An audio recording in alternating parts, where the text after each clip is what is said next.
وہ مسلمانوں کا ایک عظیم سلطان اور عالم اسلام کا بے نظیر فرزند تھا۔ جب وہ سلطان بنا تو شام اور مصر کے راستے میں کرک نام کے ایک علاقے پر ایک عیسائی رہبینالڈ نامی حکمران تھا۔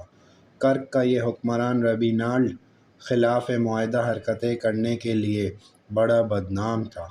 شام سے مصر یا شام سے مکہ معظمہ آنے جانے والے قافلوں یا حاجیوں کے پرامن حکمرانوں کو لوٹنے میں اسے بڑا مزہ آتا تھا۔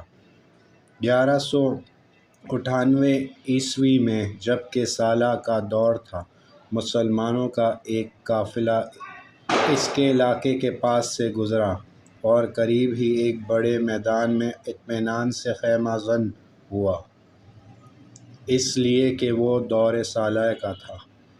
اس ظالم نصرانی حکمران نے اس قافلے کے ہر مرد، عورت اور مویشی کو پکڑ لیا اور 2,00,000 طلائی دینار کا سامان ضبط کر لیا۔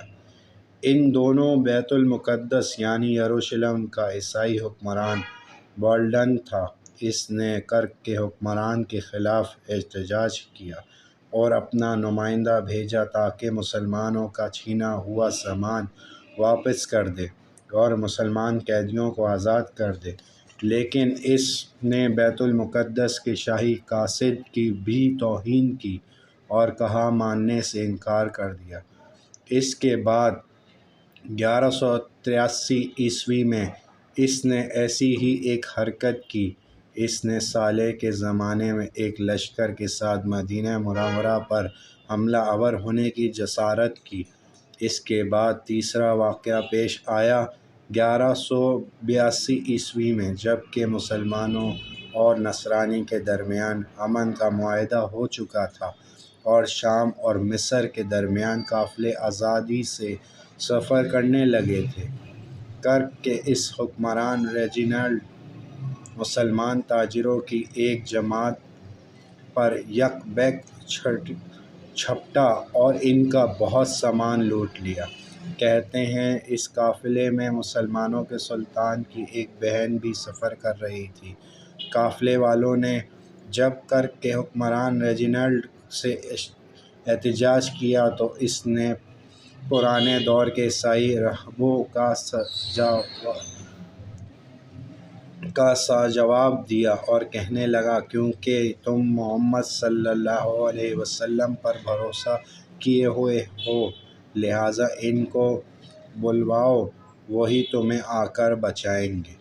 اس کی یہ بد کلامی اور 3 بار مسلمانوں کا نقصان پہنچانے کی خبر جب اس سلطان کو پہنچی تو اس نے قسم کھائی کہ وہ ایک معاہدہ شکن اور ظالم نصرانی حکمران کو اپنے ہاتھ سے قتل کرے گا، اور عالم اسلام کے اس فرزند اور عظیم سلطان نے اپنی قسم پوری کر کے دکھائی۔ عظیم، دلیر اور ناقابل تسخیر محمد صلاح الدین ایوبی تھا۔